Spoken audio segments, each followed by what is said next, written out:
بسم اللہ الرحمن الرحیم۔ السلام علیکم۔ احمد کو حیدرآباد میں سروس جوائن کیے چند ہفتے ہونے کو آئے تھے، مگر ابھی تک کوئی ڈھنگ کا کرایہ کا گھر حاصل نہ کر سکا۔ جو گھر اس کو پسند آتا اس کا کرایہ بہت زیادہ ہوتا۔ آخر کار شہر کے ایک پوسٹ علاقے میں اس کو بہت اچھی کوٹھی انتہائی مناسب کرائے پر مل گئی۔ سونے پر سہاگا یہ تھا کہ پوری کوٹھی فلی فرنشڈ تھی۔ احمد کی خوشی کا ٹھکانہ نہ رہا۔ اس نے اپنے اماں ابا پر زور دیا کہ وہ فوراً اس کے پاس حیدرآباد آ جائیں، مگر بڑے بھائی کے گھر بڑے سالوں کے بعد خوشی متوقع تھی، اس لیے اماں نے ابھی فوراً آنے سے انکار کر دیا۔ احمد شام کو گھر جاتا تو اس کو بہت تنہائی محسوس ہوتی۔ پچھلے کچھ دنوں سے احمد بیمار تھا، مگر نئی نوکری ہونے کے باعث روز کام پر پہنچتا۔ آج اسے بخار بہت تیز تھا اور گھر پہنچتے پہنچتے بہت دیر ہو گئی۔ آج شام سے ہی بادل آئے ہوئے تھے۔ اچانک گرج چمک سے ژالہ باری شروع ہو گئی۔ گھر پہنچ کر ابھی اس نے کپڑے بدلے ہی تھے کہ بجلی چلی گئی۔ اندھیرے میں ٹکریں کھاتے بالآخر اس کو ایک موم بتی مل ہی گئی۔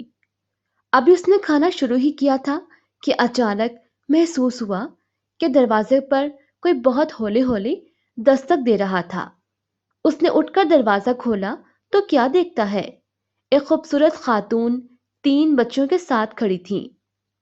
احمد نے یہی اندازہ لگایا کہ شاید ان کی گاڑی اس موسم میں خراب ہو گئی ہے اور وہ مدد کے لیے اس کے دروازے پر آئی ہیں۔ احمد نے ان کو اندر آنے کا کہا۔ اس خاتون نے بہت عجیب انداز میں پوچھا کہ وہ کون ہے۔ احمد نے بڑے شائستہ انداز میں ان کو بتایا کہ وہ اس گھر میں کرائے پر رہتا ہے۔ احمد نے ان کو یہ بھی واضح کر دیا کہ وہ فی الوقت اکیلا ہے، لیکن محسوس ہوتا تھا جیسے اس خاتون نے اس کی بات غور سے سنی ہی نہ ہو۔ خاتون اور ان کی بچیاں اندر آ کر ڈائننگ ٹیبل پر بیٹھ گئیں۔ خاتون نے احمد سے سوال کیا کہ ان کے ڈرائیور کے آتے ہی وہ یہاں سے چلی جائیں گی۔ احمد نے ان کو یقین دہانی کروائی کہ ان کے کچھ گھنٹے اس کے گھر پر گزارنے پر اس کو کوئی اعتراض نہیں۔ احمد کو وہ خاتون بہت جانی پہچانی سے لگی۔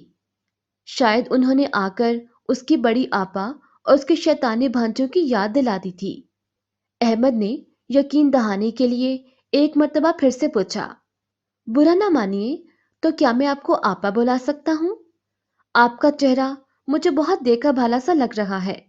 وہ خاتون پہلی مرتبہ مسکرائیں اور بولیں، تم نے آج برے آنے والے وقت کو بہت عقل مندی سے روک لیا ہے۔ احمد نے بہت بے توجہی کے ساتھ بات کو سنا اور انسنا کر دیا۔ وقت گزارنے کے لیے احمد نے بچوں سے گھلنے ملنے کی کوشش کی، مگر وہ کامیاب نہ ہو سکا۔ خاتون نے احمد کو مخاطب کر کے کہا، لگتا ہے آپ کو اپنی جان پیاری نہیں۔ شاید آپ کو معلوم نہیں کہ یہ کوٹھی آسیب زدہ ہے۔ یہاں پر رخشندہ اور اس کی 3 بیٹیوں کی روحیں رہتی ہیں۔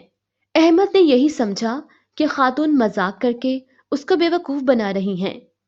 اس نے بہت ظرافت کے ساتھ جواب دیا، میں ایک امن پسند شخص ہوں، مجھ کو یقین ہے کہ میں اور روحیں اکٹھے ایک چھت تلے رہ سکتے ہیں۔ خاتون نے پھر بہت پراسرار انداز میں احمد سے پوچھا کہ کیا واقعی وہ اس حقیقت سے ناواقف ہے کہ یہاں پر رخشندہ نامی خاتون اور اس کی 3 بیٹیوں کو بہت بے دردی سے قتل کیا گیا تھا؟ احمد کی ریڑھ کی ہڈی میں سرد لہر دوڑ گئی اور اس کو اندازہ ہوا کہ وہ خاتون واقعی سنجیدہ تھی۔ اس نے ہکلا کر جواب دیا کہ وہ اس حقیقت سے مکمل طور پر لا علم تھا کہ اس کوٹھی میں کوئی دردناک حادثہ ہوا تھا۔ اس نے خاتون کو بتایا کہ وہ تو یہی سمجھتا تھا کہ مالکان ملک سے باہر ہیں، کیونکہ پراپرٹی ڈیلر نے اس کو یہی بتایا تھا۔ اس خاتون نے احمد کو مخاطب کر کے کہا کہ چلو میں تمہیں اس کوٹھی میں ہوئی درندگی کی کہانی سناتی ہوں۔ رخشندہ ایک امیر باپ کی اکلوتی اور خوبصورت پڑھی لکھی اولاد تھی۔ اس کی ماں کا انتقال لڑکپن میں ہو گیا تھا۔ جب رخشندہ نے ایم اے کیا تو اس کے والد کو کینسر ہو گیا۔ مرنے سے پہلے انہوں نے ایک متوسط طبقے کے لڑکے سے جو ان کی فیکٹری میں ملازم تھا رکشندہ کی شادی کر دی۔ شادی کے کچھ عرصے کے بعد اس کے والد کا انتقال ہو گیا۔ باپ کے مرنے کے بعد رکشندہ کو معلوم ہوا کہ نہ صرف اس کے سسرال والے بلکہ اس کا شوہر بھی انتہائی عیار اور تنگ نظر شخص ہے۔ آہستہ آہستہ سانپ نے کینچلی بدلنا شروع کی اور رکشندہ کی زندگی مشکل سے مشکل تر ہوتی گئی۔ اسی دوران اللہ نے اس کو 3 بیٹیوں سے نوازا۔ اب تو ہر وقت کے تانے اور مار پیٹ اس کا مقدر بن گئی تھی۔ ہر وقت اس کو بیٹا پیدا نہ کرنے کے منحوس تانے دیے جاتے۔ رکشندہ نے 1-2 مرتبہ عزیز کو یہ کہنے کی غلطی کر دی کہ وہ اس کو طلاق دے دی۔ اس کے بعد عزیز نے اس کو اتنا مارا کہ وہ 1 ہفتے کے لیے ہلنے کے قابل بھی نہ رہی۔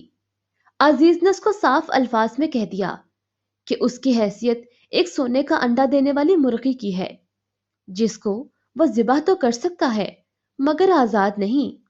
رکشندہ کا گناہ صرف یہ تھا کہ وہ 3 خوبصورت بیٹیوں کی ماں تھی۔ تیسری بچی کے پیدائش کے دوران پیچیدگی کے نتیجے میں ڈاکٹر نے اس کی جان بچانے کے لیے ایسا طریقہ کار اختیار کیا کہ وہ اب ماں بننے کے قابل نہ رہی تھی۔ گھر آتے ساتھ ہی سب کے بدلتے تیور اس کو دکھائی دیے مگر اس کو اس بات کا اندازہ نہ ہوا کہ وہ اس سے جان چھڑانے کو بے چین تھے۔